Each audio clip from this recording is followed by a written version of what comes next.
Jadi kalau ada yang ngechat kalian terus ngakunya salah transfer, tolong jangan judging dulu ya. Bukan berarti ini penipu. Tapi jangan juga langsung percaya, bukan berarti dia orang benar. Terus gimana dong cara ngebedainnya? Yaudah, yuk kita bahas. Oke, jadi gini. Kalian mungkin tahu ya, sekarang ada modus-modus pay letter, pakai nomor rekening, modus penipuan di mana dia ngaku-ngaku salah transfer, terus dia nunjukin bukti transfer dan kalian ngecek, lalu di situ ada, oh iya dananya diterima gitu. Terus kalian dengan tenang hati lah mengembalikan itu, dan mungkin sebulan kemudian tiba-tiba ada tagihan pay letter yang tidak henti-hentinya gitu ya. Mending kalau nominalnya kecil gitu, tapi kalau nominalnya ya berkali-kali lipat gitu kan, itu pasti sangat repotin dan pasti bikin stres banget ya. Tapi kita juga sebagai makhluk sosial gitu, kalau ada yang kita bisa bantu dan dia misalnya memang benar-benar salah transfer ke kita dan itu beneran dia murni salah, kita juga nggak tega kan buat nggak bantuin gitu. Tapi gimana cara ngebedainnya, karena resikonya akan ditanggung oleh kita gitu.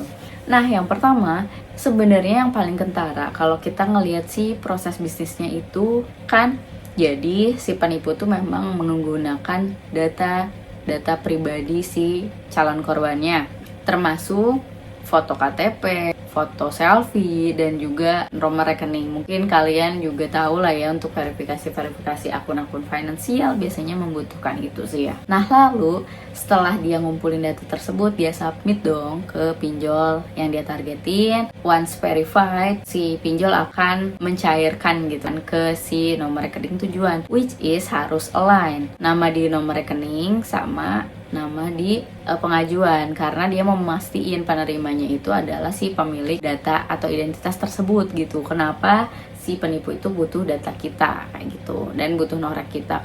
Kalau misalnya nggak kayak gitu, ya udah aja dia pakai data korban tapi nomor rekeningnya dia, tapi nggak bisa kan. Kalau bisa mah ya udah gitu, tapi selalu ada celah, makanya ini. Terus apa bedanya? Pasti kan penasaran ya. Jadi bedanya itu karena tadi skemanya kayak gitu, jadi pengirimnya adalah si PT atau lembaga pinjol tersebut, bukan nomor pribadi.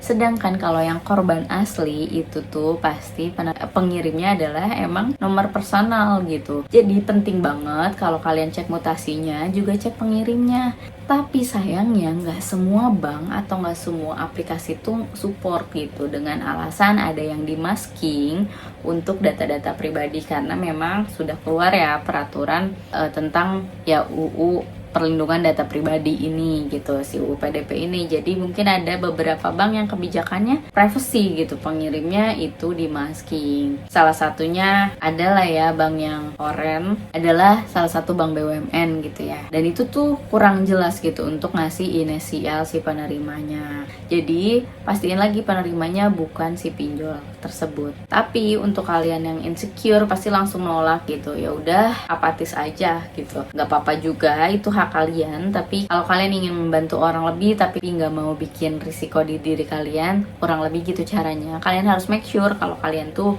memang bukan korban penipuan gitu. Oke, gitu dulu dari aku, semoga bermanfaat. Kalau ada insight yang membangun, kritik, saran, aku terbuka banget untuk ditaruh di kolom komentar. Dan kalau kalian ngerasa ini bermanfaat, tolong share ke seluas-luasnya. Juga like dan subscribe juga boleh banget. Oke, segitu dulu. See you di next video.